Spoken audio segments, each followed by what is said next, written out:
Halo, semangat pagi. Jumpa lagi dengan saya Mr. Rudy. Kali ini kita akan bahas beberapa hal yang berkaitan dalam bisnis ya. Dan kali ini yang saya bahas adalah hukum katup.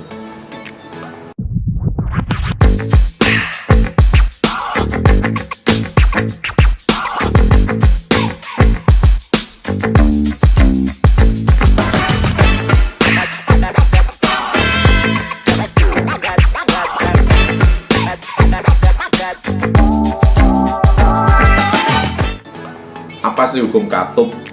Jadi kalau kita belajar dari buku-bukunya John Maxwell ya, menyampaikan 21 hukum kepemimpinan.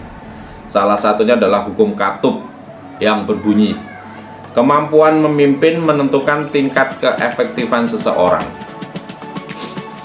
Ya, jadi analoginya seperti ini ya. Bayangkan kita punya sebuah bak yang tingginya 100 cm tetapi memiliki kebocoran 40%. Jadi yang bisa diisi hanya 60%. Bayangkan jika Anda terus kasih air, kira-kira bak itu bisa penuh nggak? Nggak akan bisa penuh, teman-teman. Kenapa? Karena kita ada tingkat kebocoran 40%. Jadi yang bisa kita isi penuh itu hanya 60%. Itulah hukum katup, teman-teman. Jika Anda punya nilai 6 kepemimpinan Anda, maka paling tinggi itu hanya 5 yang bisa Anda istilahnya punyai gitu loh. Sama halnya di dalam sebuah bisnis.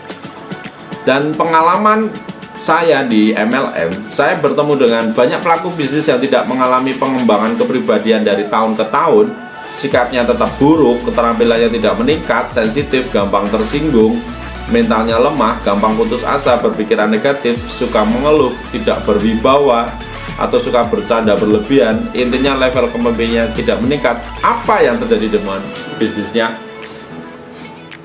Ternyata bisnisnya lambat laun malah semakin turun, Bapak Ibu. Sangat turun. Makanya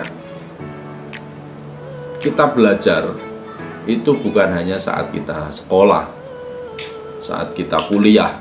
No, kita belajar sampai kita menjelang masuk liang lahat. Kenapa? Karena itu adalah menentukan nilai katup kita. Kalau kita ingin omset miliaran, ya kita harus belajar mencapai omset miliaran itu, belajar bagaimana memimpin orang-orang di bawah kita juga, dan itu perlu pembelajaran. Makanya kalau belajar dari karakter, 5 karakter yang tadi saya sebutkan, hasrat untuk belajar ya, buat teman-teman yang memang pengen usahanya lebih besar lagi, Anda harus terus belajar. Walaupun Anda saat ini omsetnya sudah ratusan miliar, sebagai seorang pengusaha,